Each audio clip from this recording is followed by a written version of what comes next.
They called me the ugly duckling, told me I wasn't worth investing in because I didn't look the part.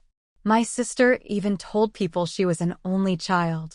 Fast forward 10 years, I walked into her wedding as the CEO of a $40 million tech company.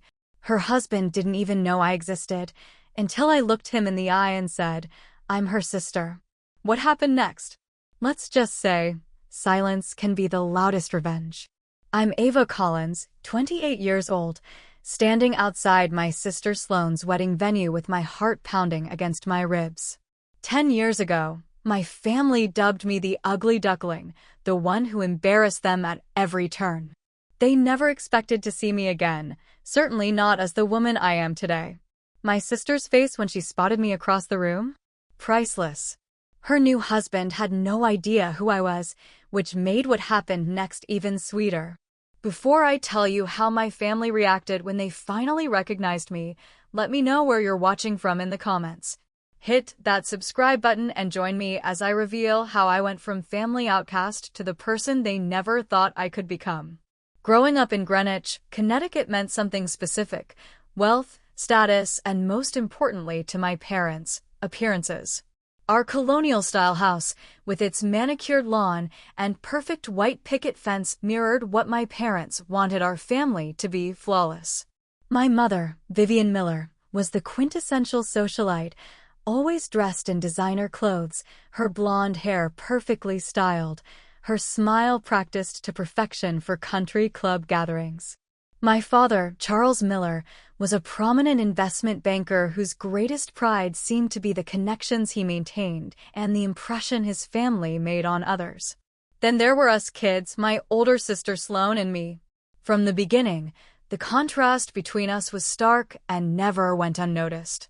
Sloane was blessed with our mother's natural beauty, tall, slender, with flowing blonde hair and bright blue eyes that charmed everyone she met. She was the perfect daughter in every way: a homecoming queen, straight-A student, tennis team captain. When Sloane walked into a room, people noticed. My parents beamed with pride whenever she accomplished anything, from winning the science fair to being asked to prom by the quarterback. I, on the other hand, was the disappointment. While Sloane flourished, I struggled. Severe acne covered my cheeks and forehead. Metal braces made me self-conscious about smiling. I carried 20 extra pounds and hid beneath baggy clothes. My mousy brown hair never seemed to style right, and my glasses constantly slid down my nose.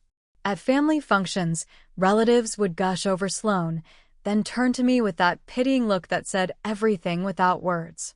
"Ava, why can't you put some effort into your appearance like your sister?" my mother would ask, applying lipstick before parties. First impressions are everything in this world. My father was less direct but equally damaging. "Your sister's already been accepted to 3 Ivy League schools," he'd comment over dinner. "What are your plans again?" This, despite my straight A's in advanced math and science courses that never seemed to register with him. The constant comparisons were relentless. "Look at how Sloane carries herself," my mother would say. "Notice how everyone gravitates to your sister. That's social intelligence." The message was clear. I was lacking in ways that mattered to them. There were rare moments of normalcy, brief glimpses of what a supportive family could be. Like when my father taught us to swim one summer, patiently guiding me through my fear of deep water, or Christmas mornings when status and appearances temporarily faded into the background. But those memories made everything worse. They showed me what we could have been if appearances hadn't mattered so much. School wasn't much better. While Sloane collected friends effortlessly, I ate lunch alone, buried in books about computer programming and technology. Something about coding spoke to me. In that world, what mattered was your skill and logic, not how you looked or who your family was. I started teaching myself to code when I was 14, creating simple games and websites in my bedroom while Sloane hosted sleepovers downstairs. "Nobody cares about computers, Ava," my mother said once, finding me hunched over my laptop at midnight. "You should be focusing on social skills. That's what will get you ahead in life." The one person who saw me differently was my grandmother, Rose. Unlike my parents, Grandma Rose valued substance over style. During summer visits to her modest home in Vermont, I could breathe. She listened to my excited explanations about coding projects with genuine interest. "You have a brilliant mind, Ava," she told me once, her weathered hand squeezing mine. "Some people won't see it because they're blinded by the surface. But never doubt your worth." Those summers with Grandma Rose were like oxygen, sustaining me through the suffocation of life at home. She showed me old photographs of herself as a young woman plain by conventional standards, but with fierce intelligence in her eyes. "Beauty fades," she'd say, "but brilliance only grows stronger with time." I clung to those words during family dinners when conversation revolved around Sloane's latest achievement or beauty tip, my presence barely acknowledged. I retreated further into my world of coding, finding solace in a place where I could create something valuable, regardless of my appearance. Little did I know then how prophetic my grandmother's words would be, or how drastically my life was about to change. High school was where the contrast between Sloane and me became a canyon too wide to cross. While she floated through the hallways surrounded by admirers, I became invisible, or worse, a target. Ridgeview High operated on the same currency as my home, appearances and social status. I had neither. By junior year, the bullying escalated from whispers to outright cruelty. A group of girls, led by Sloane's friend Amanda, started a Ava Watch social media account, posting unflattering photos of me with brutal captions. The worst part wasn't the strangers who laughed, it was seeing my sister's username in the list of followers. "It's just a joke, Ava," Sloane said when I confronted her, rolling her eyes. "You're so sensitive about everything. Maybe if you made an effort with your appearance, people would treat you differently." Her words echoed our mother's perfectly. I wondered if she even realized it. The pinnacle of humiliation came during Sloane's graduation party. My parents had transformed our backyard into a magazine-worthy celebration space, fairy lights, catered food, even a small band. Everyone who mattered in Greenwich was there to celebrate the Golden Daughter's achievement. I had spent hours getting ready, trying to tame my frizzy hair and cover my acne with makeup. I'd even bought a new dress, navy blue with small white flowers, that I thought looked nice on me. For once, I wanted to feel like I belonged in my own home. I was standing near the punch bowl when I overheard Amanda and her friends. "God, what is she wearing?" "It's like she doesn't even try," Amanda snickered. "Imagine having to bring her to college visits," another girl said. "I'd die if people thought we were related." Then came Sloane's voice, slightly lower but unmistakable. "You guys stop. It's not her fault she got the bad genes." They all erupted in laughter, not noticing I was just feet away. The punch cup shook in my hand as tears threatened to spill. But the worst came next. My mother walked up to their circle, catching the tail end of their conversation. Instead of defending me, she smiled tightly and said, "Sloane, sweetheart, the Andersons just arrived. Come say hello." Not a word about their cruelty. Not even an acknowledgement that I existed. I retreated to my bedroom and cried until my eyes were swollen. That night crystallized everything. I would never be good enough for this family as I was. Despite the emotional turmoil, I threw myself into academics with renewed fervor. If I couldn't be beautiful by their standards, I would be brilliant. My coding projects grew more sophisticated, earning recognition from my computer science teacher, Mr. Lambert, who encouraged me to apply to top tech programs. "You have a natural talent for this," he told me. "Stanford's computer science program would be lucky to have you." When the acceptance letter from Stanford arrived, complete with a partial scholarship, I was ecstatic. For once, I had achieved something even Sloane hadn't. She had settled for Yale, my father's alma mater. I imagined, foolishly, that this might finally earn their respect. I presented the acceptance letter at dinner, my hands trembling with excitement and nervousness. "Stanford," my father said, barely glancing at the letter. "That's in California. So far away." "They have the best computer science program in the country," I explained. "And they're offering me a scholarship." Partial scholarship, my mother corrected, frowning. We'd still have to pay quite a bit. It's an investment in my future, I said, the words sticking in my throat. My father set down his fork. Ava, let's be realistic. College is expensive, and we need to prioritize investments that will pay off. What does that mean? I asked, though deep down, I already knew. It means, my mother interjected, that we need to consider the likelihood of success. Sloane has clear potential. She's socially adept, presents herself well, has the right connections through her sorority. These things matter in the real world. And my academic achievement doesn't? My voice cracked. Don't be dramatic, my father sighed. We're simply saying that investing in your sister's law school makes more financial sense than sending you across the country for a computer hobby. It's not a hobby. I've been accepted to one of the best programs in the world. I protested, tears beginning to fall. Ava, my mother said coldly, looking at you now emotional, disheveled, making a scene. Do you really think you're prepared for the professional world? You can barely make it through a family dinner.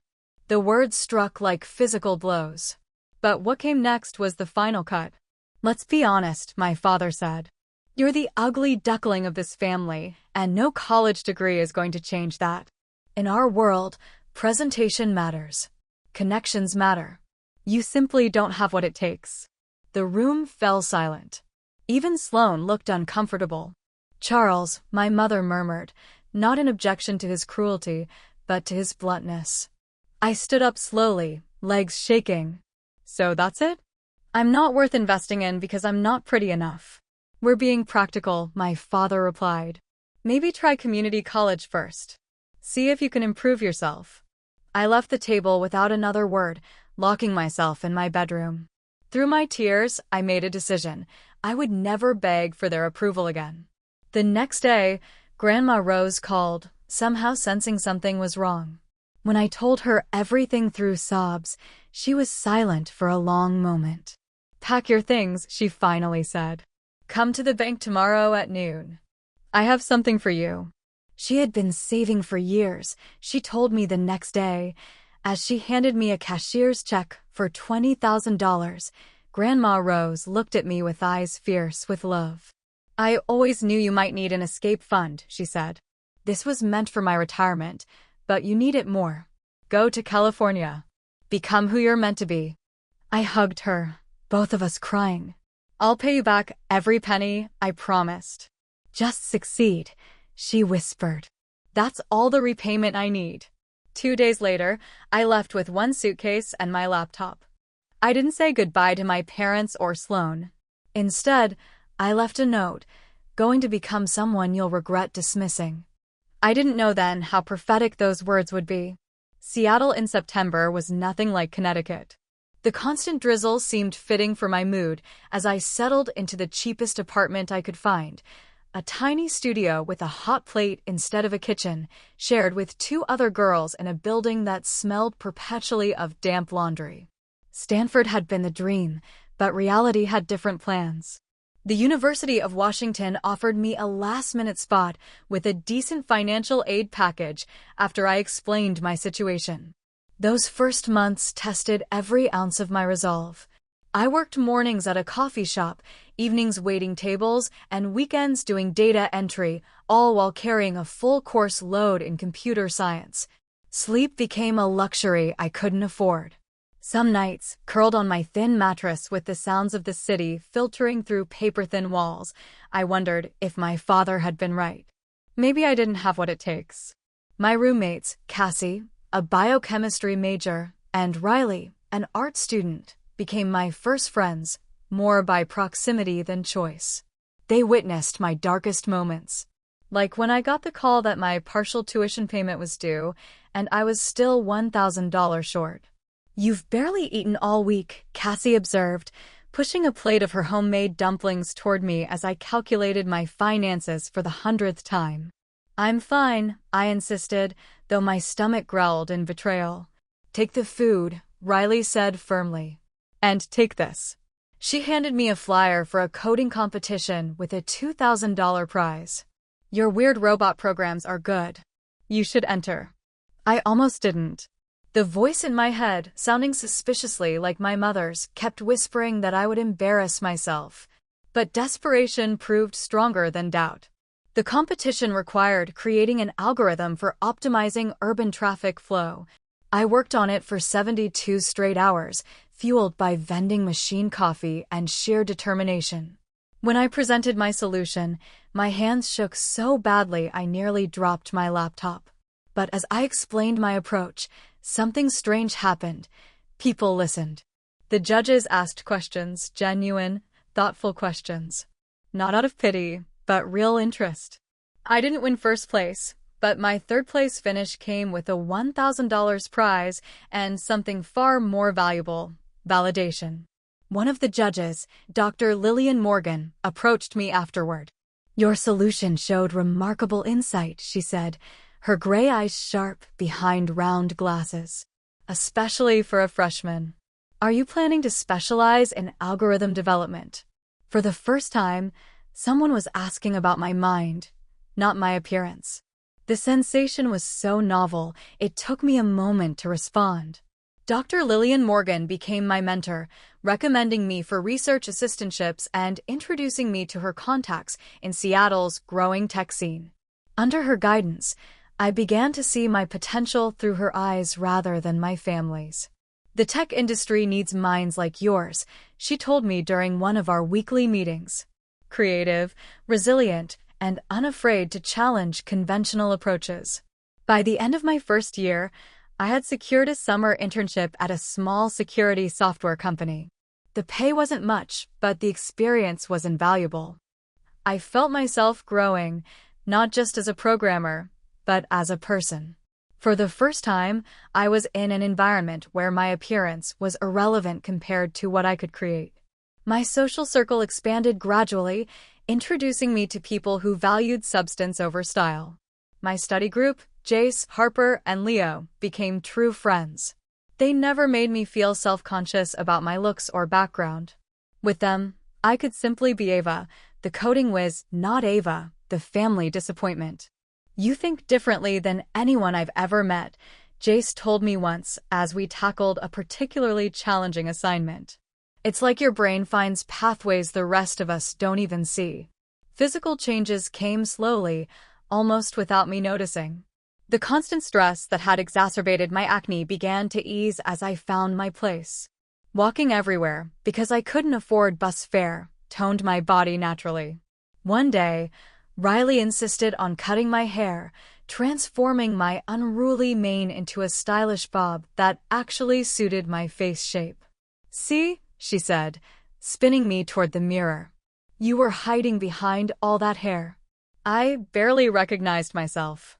Not because I had suddenly become beautiful by conventional standards, but because confidence had begun to illuminate my features from within. During my junior year, I met Eli at a hackathon. Tall, with kind brown eyes and a quick laugh, he was the first person who made my heart race for reasons that had nothing to do with anxiety. Our relationship developed slowly, built on mutual respect and shared interests. "I like how your mind works," he told me on our third date, tucking a strand of hair behind my ear with a gentleness that made me shiver. "You see solutions where others see obstacles." The first time we kissed, standing on the rooftop of his apartment building with Seattle's skyline glittering around us, I felt a healing I hadn't known I needed. Here was someone who saw me, really saw me, and liked what he saw. My graduation came with highest honors and multiple job offers. Dr. Lillian Morgan beamed like a proud parent as I crossed the stage. My roommates cheered loudly enough to make up for the absence of family. I had done it, transformed from the girl who wasn't worth investing in to a woman with a future bright enough to require sunglasses, as Riley joked. The only shadow on this new life was news from my grandmother's neighbor. Rose had passed away peacefully in her sleep. The woman who had believed in me when no one else did hadn't lived to see my success. I cried for days, grief mixing with guilt that I hadn't visited more often. She knew. Eli comforted me. People who love us that way always know. What stung almost as much as her loss was discovering that no one in my family had thought to contact me. I learned of her death through a Facebook message from her neighbor, not from my parents or my sister. The final proof, if I needed it, that I had been truly erased from the family narrative. As I stood in my cap and gown, diploma in hand, I made a silent promise to my grandmother. Her investment in me would continue to grow. This was just the beginning. My career began at Vertex Security, a mid-sized cybersecurity firm in Seattle. I started as a junior developer, one small cog in a large machine, but I was determined to make an impact. The tech industry, I quickly discovered, could be just as appearance-focused as Greenwich Society, only with different metrics. Here, women were often judged not by their beauty, but by whether they fit the programmer stereotype. My gender made me an outlier. My innovative thinking made me a threat to some. Your approach is interesting but unnecessarily complex, a senior developer named Greg commented during my first code review, despite my solution being more efficient than the standard approach. It became a pattern. My ideas dismissed. My contributions minimized. Instead of retreating, I channeled my grandmother's resilience.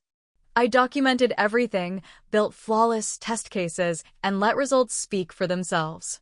6 months in, I identified a critical vulnerability in our flagship product during an internal security audit. This could potentially expose client data, I explained in the team meeting, presenting my findings methodically. I've developed a patch that addresses it without compromising performance. The room fell silent. The CTO, Rachel Chin, studied me with newfound interest. Implement it, she said simply. And I want you on the security audit team moving forward. That moment marked a turning point. Under Rachel's mentorship, I flourished. She taught me not just technical skills, but how to navigate corporate politics, lessons my family's social training could never have provided. In this industry, you'll always face resistance, she told me over coffee one morning. Some because you're young, some because you're a woman. Your job isn't to make them comfortable. It's to be so good they can't ignore you. By my second year, I was leading a small team developing new security protocols.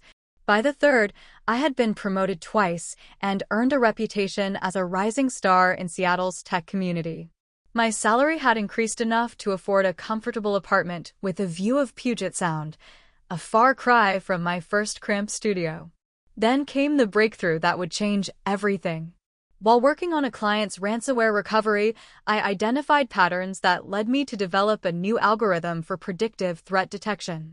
What began as a specific solution evolved into a revolutionary approach to cybersecurity, one that could identify potential attacks before traditional systems even recognized a threat. This isn't just an improvement, Rachel said after reviewing my work. This is a paradigm shift. Vertex wanted to integrate my algorithm into their existing products, offering me a bonus and a promotion. But something in me, the same instinct that had propelled me out of Connecticut, knew this was bigger than one company's product line. With Rachel's reluctant blessing and Eli's enthusiastic support, I took the biggest risk of my life. I left Vertex to found Sentinel Shield, my own cybersecurity startup built around my predictive security framework. The early days were terrifying. My savings were quickly depleted by legal fees and initial development costs. My dining table served as both office and meeting space. Eli, now working as a UX designer, contributed countless hours designing the user interface. My former roommate Cassie introduced me to her cousin, a venture capitalist who specialized in tech startups. Jace and Leo from my study group joined as my first employees, working for equity when I couldn't yet afford to pay competitive salaries. We believe in what you're building, Leo told me when I expressed guilt about the arrangement and in who's building it. Our first major client came through Dr. Lillian Morgan's network, a financial services company tired of reactive security measures. Their adoption of our platform led to others, each success building our reputation. Within 18 months, Sentinel Shield had grown from a concept to a company with 20 employees and a real office. Tech publications began to take notice.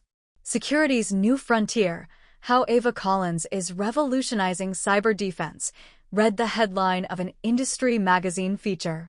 The article included a professional photograph of me, confident in a blazer, standing before a wall of monitors. A far cry from the insecure girl my family had dismissed. The morning the article was published, I received an email from a distant cousin. Saw your feature in Tech Innovators. Is that really you? Everyone here is talking about it. Everyone. The word hung in my mind. Did that include my parents, the ones who had deemed me unworthy of investment? My sister, who had stood by silently during my rejection? The cousin didn't say, and I didn't ask. Instead, I channeled my energy into growing Sentinel Shield. Our second round of funding valued the company at $40 million, a figure that still felt surreal. I was now the CEO of a rising tech company, with a team that respected me and clients who sought my expertise.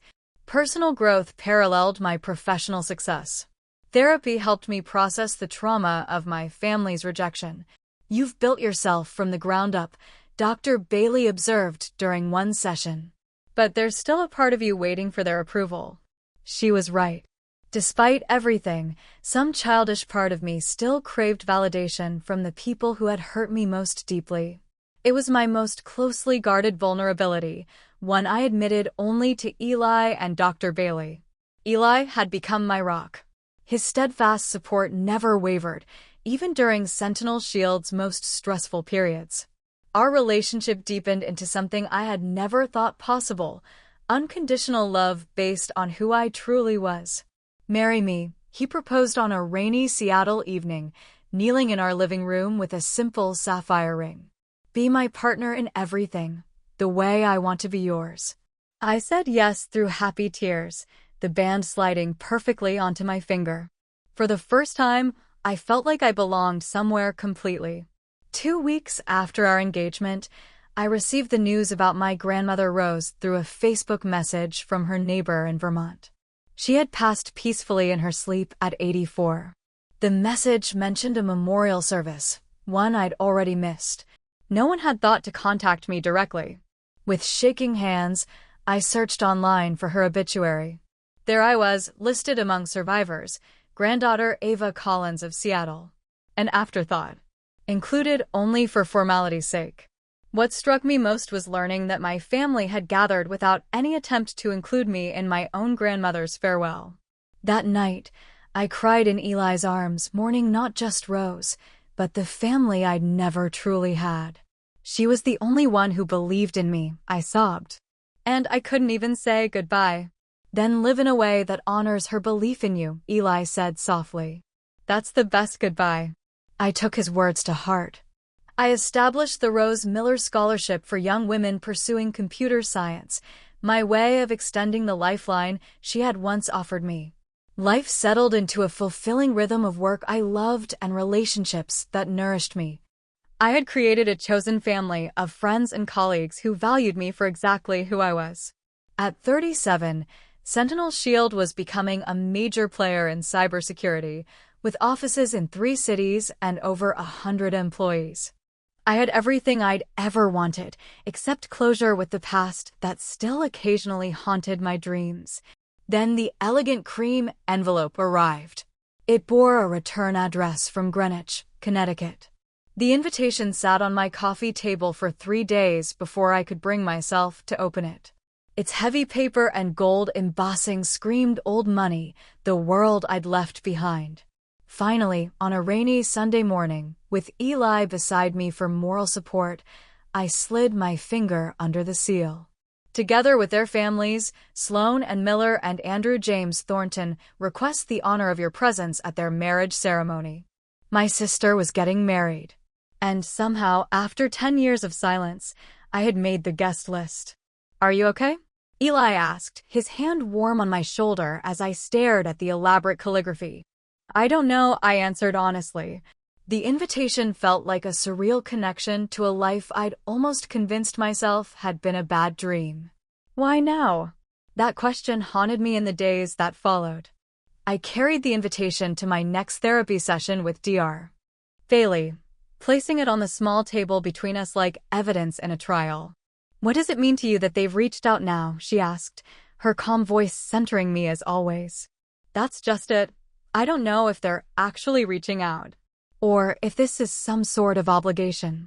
Maybe the groom's family insisted on inviting all relatives. I ran my fingers through my hair, a gesture that had become my tell for deep anxiety. Or maybe they've heard about my success. And suddenly, I'm worth acknowledging. Dr. Bailey leaned forward slightly. What would it mean to you to attend?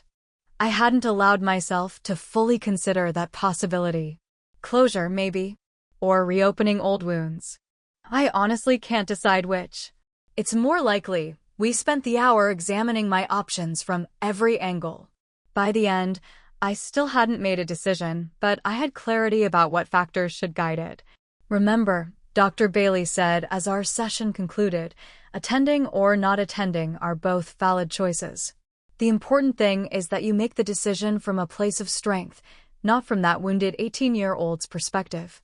Eli, as always, offered his unconditional support. Whatever you decide, I'm with you, he promised over dinner that night. If you want to go, I'll be by your side. If you want to ignore it completely, I'll help you burn the invitation in dramatic fashion. That made me laugh, easing some of the tension that had knotted in my chest. I think I need to talk to someone else about this first. The next morning, I called Megan and James, the friends who had become my chosen siblings over the years. They arrived at my apartment that evening with wine and fierce protectiveness. Absolutely not, Megan declared immediately. These people threw you away. They don't deserve your presence at their perfect little society wedding. James was more measured. What do you want, Bree? Not what you think you should want, or what would make the best statement. But deep down, what feels right to you? His question cut through the noise in my head. I want to stop wondering. I want to look them in the eyes as the person I've become. Not for their validation, but for my own sense of completion. Then go, he said simply. But go on your terms. My curiosity got the better of me that night after Megan and James left. I found myself searching online for information about Sloane's fiancé, Andrew James Thornton III. As it turned out, he was heir to Thornton Technologies, one of the largest data management firms on the East Coast. His father sat on the boards of multiple tech companies. The connection to my industry can't be a coincidence, I said to Eli as we lay in bed, my laptop illuminating our faces with Andrew's LinkedIn profile. Do you think that's why they invited me? For potential business connections. Eli considered it. It's possible. But does the reason really matter? You'd be going for yourself, not for them. He was right. As usual. The why behind the invitation was less important than what attending might do for my own healing. Still, I hesitated. The thought of facing my parents after all this time sent waves of anxiety through me. I could almost hear my mother's critical voice, see my father's dismissive glance. Would they act like nothing had happened? Try to take credit for my success? Or worse, still see only the awkward, unattractive daughter they'd written off? The RSVP deadline loomed closer. I drafted and deleted a dozen responses, unable to commit either way. Then, 2 weeks before the final RSVP date, a message appeared in my professional email, the one listed on Sentinel Shield's website, not my personal contact. Ava, I hope this reaches you. It's Sloane. Please come to my wedding. There's so much I want to say to you. Call me if you're willing to talk before then. Her phone number followed. No explanation for 10 years of silence. No acknowledgement of what had happened. Just a request, or was it a demand for my presence? I took the email to my next session with Dr. Bailey. What strikes you most about her message? She asked after reading it. That she contacted me through my company email, I said immediately, not even trying my personal accounts first. And that there's no apology or even recognition that reaching out after a decade of silence might require some explanation. Dr. Bailey nodded. Those observations tell you something important. What boundaries would you need to set if you decide to attend? That question became my guide. Over the next week, I crafted a mental framework of boundaries, what I would and wouldn't accept, how I would respond to potential scenarios, when I would leave if necessary. Eli and I role-played possible interactions. Ava, you look different, he said, mimicking what might be my mother's backhanded compliment. Thank you, I practiced responding with serene confidence. Life in Seattle agrees with me. By the time I finally checked will attend on the RSVP card, I felt prepared, not for a happy family reunion, but for a controlled encounter. On my terms. I added +1 next to my name, drawing strength from knowing Eli would be with me. I chose not to call Sloane before the wedding. Whatever she wanted to say could be said in person. I would give her that opportunity, but I wouldn't make it easy. As the wedding date approached, I prepared meticulously, selecting a dress that made me feel powerful, a deep emerald silk that complemented my now confident posture and the highlights in my styled hair. The woman in the mirror bore little resemblance to the girl who had fled Connecticut a decade earlier. The night before our flight to New York, Eli found me standing on our balcony, staring at Seattle's skyline. Second thoughts? He asked, wrapping his arms around me from behind. No, I said, leaning into his embrace.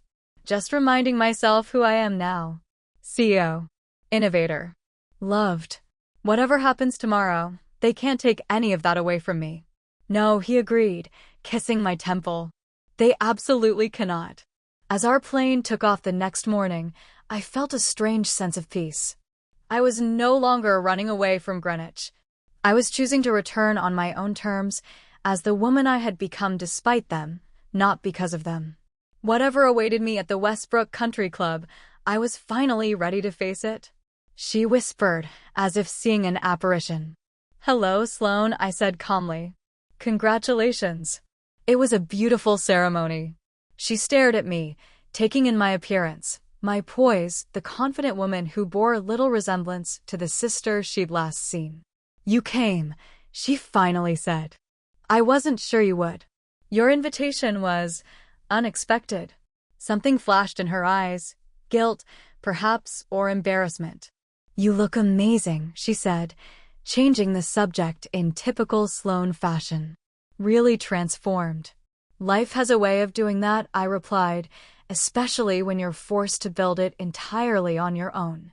She flinched slightly at that. Ava, there you are, darling. A handsome man in a perfectly tailored tuxedo approached, placing his hand on Sloane's waist. Andrew Thornton III, the groom himself. Your mother is looking for you. Something about photos with your grandparents. He noticed me then, offering a polite smile. Hello there. This is, Sloane began, but I extended my hand first. Ava Collins. It's a pleasure to meet you, Andrew. The ceremony was lovely. He shook my hand warmly. Thank you. You know Sloane? He asked, genuine curiosity in his voice. The question hung in the air between us, heavy with implication. Sloane's eyes widened slightly, a silent plea I couldn't quite interpret. Actually, I said, meeting her gaze directly, I'm her sister. Andrew's expression shifted to confusion. Sister? But Sloane always said she was an only child. The moment crystallized around us. Time seemed to stop in the quiet hallway. Sloane's face drained of color beneath her makeup. Did she? I said softly. How interesting. There must be some misunderstanding, Sloane said quickly. Ava and we've been estranged for many years. It's complicated. Estranged? Andrew looked between us, clearly unsettled. I had no idea. There's a lot you don't know, apparently, I said, keeping my voice gentle despite the anger simmering beneath the surface. But today is your wedding day. This conversation can wait. Andrew, to his credit, looked genuinely disturbed. No. I want to understand. Why didn't you tell me you had a sister, Sloane? Sloane's perfect composure cracked slightly. It's a long story, Andrew. My family. We had a falling out with Ava years ago. It was painful, and I didn't talk about it. A falling out? I echoed, unable to let such a sanitized version stand. Is that what we're calling it now? When your parents disown you and tell you you're not worth investing in because you're the ugly duckling. Andrew's expression shifted from confusion to shock. Andrew, please, Sloane pleaded. Not now. But the moment had its own momentum. More guests were entering the hallway, including my mother, who stopped short at the tableau before her. "What's going on here?" she asked, her social smile strained. "I was just meeting Ava," Andrew said, his voice carrying enough to draw attention from nearby guests. Sloane's sister, the one I didn't know existed until this moment. A hush fell over the small crowd that had gathered. My mother's face paled visibly. "Perhaps we should discuss this privately," she suggested, reaching for Andrew's arm. "I think we should," he agreed, but not in the way she hoped. "Sloane, Ava, would you both join me in the library?" The club's library was a wood-paneled sanctuary of old books and leather chairs. Andrew closed the door behind us, creating an island of tense privacy amid the reception's distant music. "Explain," he said simply, looking between Sloane and me.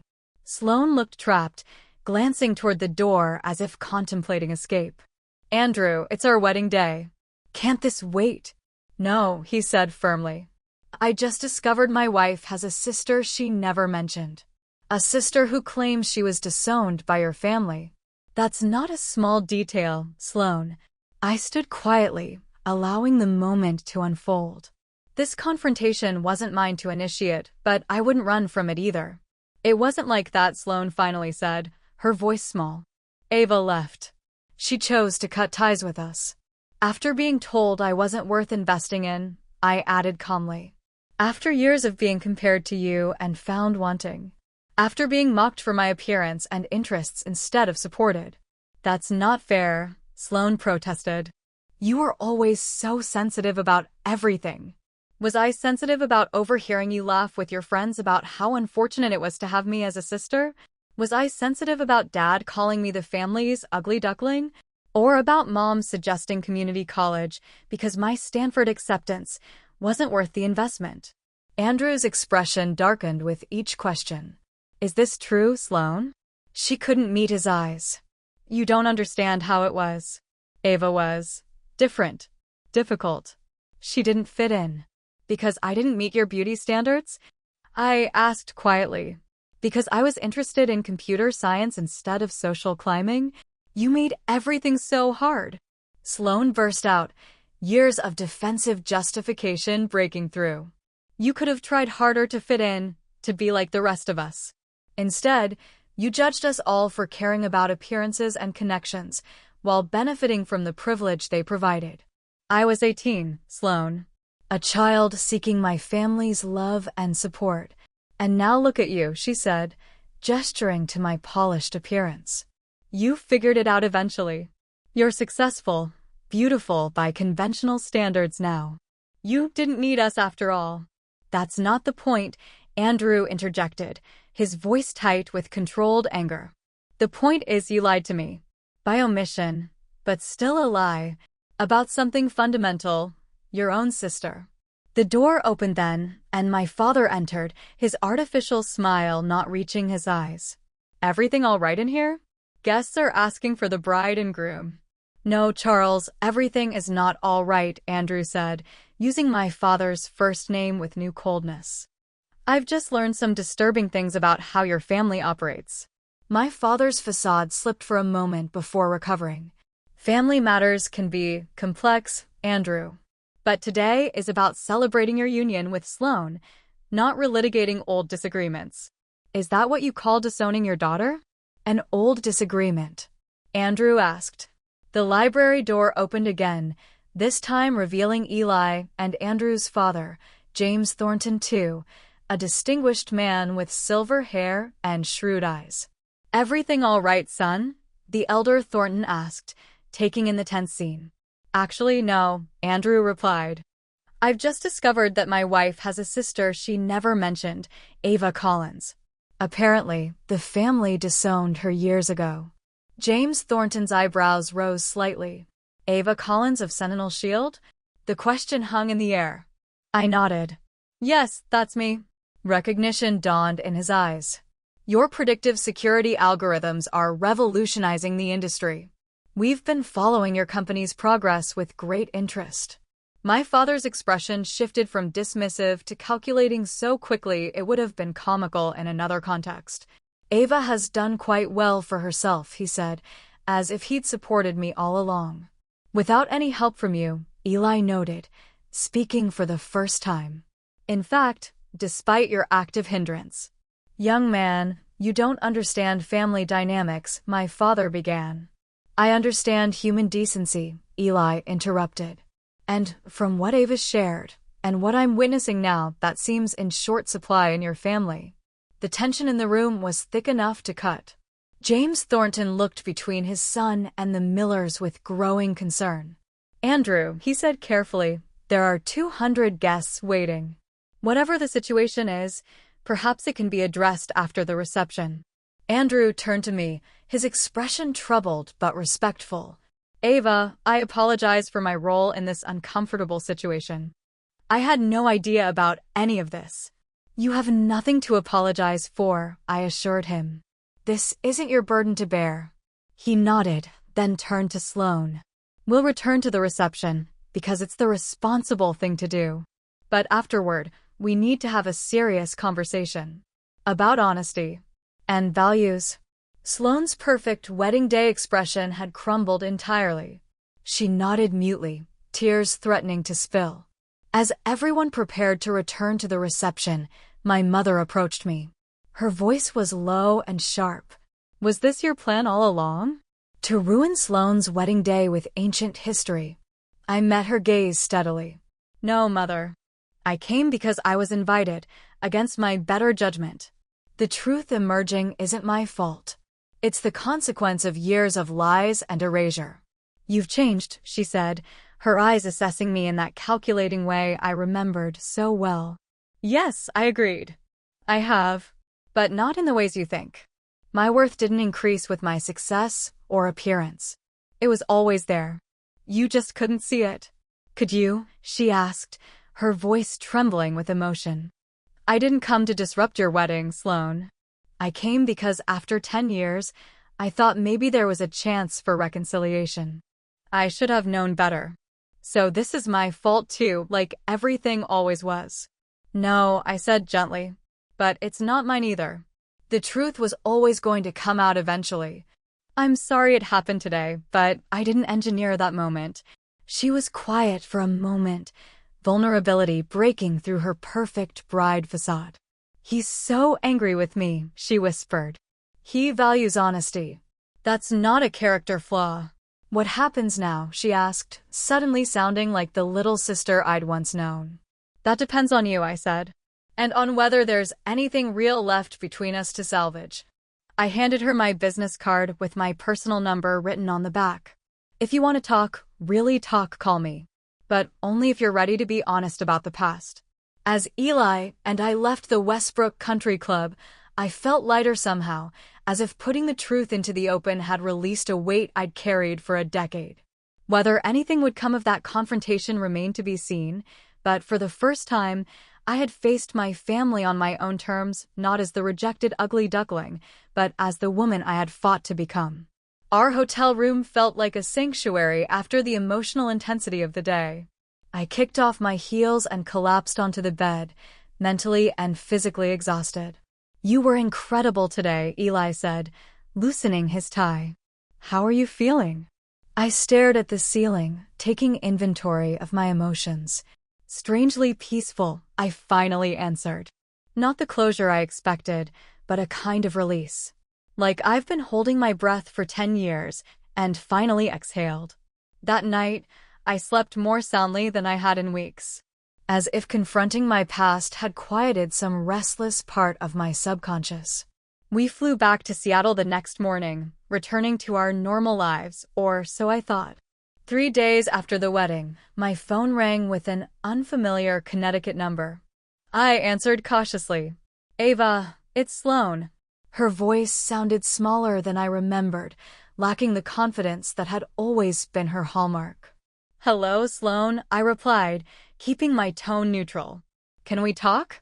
Really talk, like you said. The vulnerability in her voice surprised me. Thus began a series of conversations that gradually rebuilt the bridge between us. Not to what it had been in childhood, but to something new and cautiously authentic. Sloane revealed that her perfect life had its own prison of expectations and appearances. Andrew had insisted on couples therapy after the wedding revelation, forcing her to confront truths she'd spent years avoiding. "I was jealous of you," she admitted during our third call, the confession clearly difficult. "Everyone thought I had everything because I was pretty and popular, but you had this brilliant mind and inner strength. You didn't need their approval the way I did."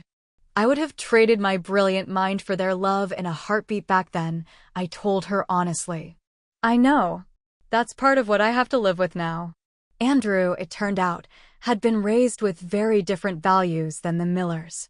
Despite his similar socioeconomic background, his parents had emphasized integrity and personal achievement over appearances. The revelation about how the Millers had treated me had shaken his faith in the family he'd married into. My parents were a different story. My mother called once. Her approach, typically strategic. "Your father and I have been thinking," she began without preamble. "We should have dinner when you're next in Connecticut. Your company has made quite a name for itself. Is that why you want to reconnect, Mother?" "Because I'm successful now," I asked directly. The pause before her answer told me everything. "We're proud of what you've accomplished," she said, evading the question. "I'm not interested in a relationship based on what I've achieved rather than who I am," I told her. "If you want to be part of my life, you need to acknowledge what happened and take responsibility for your part in it. The past is the past, Ava. Dwelling on old hurts is unproductive. Accountability isn't dwelling. It's the foundation of any healthy relationship." We reached an impasse there. My father never called at all, though I heard through Sloane that he'd been following Sentinel Shield stock with great interest. I established clear boundaries with both parents. I would engage with them only to the extent that they respected my terms. That meant limited contact with my mother and virtually none with my father, who couldn't bring himself to acknowledge any wrongdoing. Meanwhile, Sentinel Shield continued to thrive. Our security platform expanded into international markets, and industry leaders began citing my algorithms as the new gold standard. The company grew to over 200 employees, with offices in Seattle, Boston, and London. Professional success was gratifying, but the personal growth of the past year felt even more significant. Working with Dr. Bailey, I finally internalized the truth that had taken me so long to realize. My worth had never been contingent on my family's approval or my physical appearance. It had been within me all along, waiting to be recognized and nurtured. 6 months after the wedding, I established the Rose Miller Foundation, dedicated to supporting young women pursuing careers in STEM fields. The foundation offered not just financial assistance, but mentorship and emotional support, the combination I wished I'd had at 18. "Your grandmother would be so proud," Eli said at the foundation's launch event, squeezing my hand as I prepared to address the crowd of donors and first-year scholarship recipients. Looking out at the young women who reminded me so much of my younger self, brilliant, passionate, some still struggling with confidence, I felt my grandmother's presence strongly. "Success isn't measured by how you look or who approves of you," I told them in my speech. "It's built day by day, choice by choice, as you honor your authentic self and the gifts you alone can bring to the world." 1 year after that fateful wedding, Sloane came to visit me in Seattle alone. Her first trip without Andrew or the protective bubble of family. We walked along the waterfront, the space between us filled with years of unspoken truths now cautiously voiced. "I'm trying to figure out who I am, apart from being the pretty one or the perfect daughter," she confessed. "It's terrifying. You've had a decade of practice at being your authentic self. I'm just starting." "It's never too late to begin," I told her. "The hardest part is taking that first step away from others' expectations." Our relationship would never be the uncomplicated sisterhood of childhood dreams.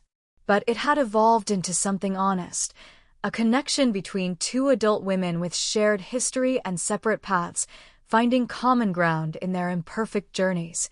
My journey, from rejected family member to self-assured woman, hadn't followed a fairy tale trajectory. There was no moment where my parents suddenly recognized their mistakes and embraced me with open arms. Real life rarely offers such neat resolutions. Instead, I found something more valuable: the ability to define family on my own terms, to create connections based on mutual respect and authentic acceptance. The little girl who had once desperately sought her parents' approval now understood that the most important approval had always been her own. The woman who had fled Connecticut with nothing but a suitcase and determination had built not just a successful company, but a meaningful life filled with people who valued her complete self. You know what I've realized? I said to Eli one evening as we sat on our balcony, watching the sunset paint Seattle's skyline in gold and pink. For years I was waiting for them to realize they were wrong about me, to validate that I was worthy after all. But that was never the point. What was the point? He asked, genuinely curious. That I never needed their validation in the first place. My worth wasn't something they could give or take away. It was always mine. I just needed to claim it for myself. Looking back at the long road from that painful family dinner 10 years ago to the life I'd built, I felt profound gratitude for every struggle that had shaped me. Each rejection had pushed me towards self-reliance. Each obstacle had built resilience. Each moment of loneliness had taught me to create genuine connection. The true transformation hadn't been from ugly duckling to successful entrepreneur. It had been from a girl who measured her value through others' eyes to a woman who recognized her inherent worth and lived accordingly. I often think about that moment in the country club hallway when Andrew asked, "You know her?" And I replied, "I'm her sister." The simple truth had power not because it disrupted Sloane's perfect day, but because it affirmed my rightful place in my own story. A place no one could erase or deny any longer. What defines family? Is it blood? Connection? Shared history? Or is it something deeper, the choice to see and honor one another's authentic selves? I've learned it's the latter. My chosen family, Eli, my friends, mentors, and colleagues who've supported me embodies what family should be.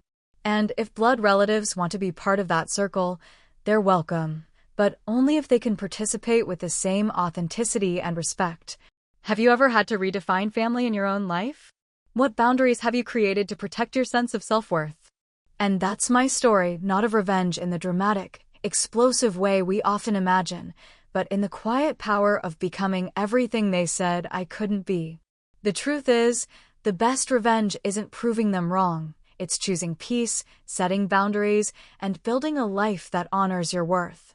If you're holding on to betrayal or hurt, I hope you find strength in healing and in knowing you're not alone.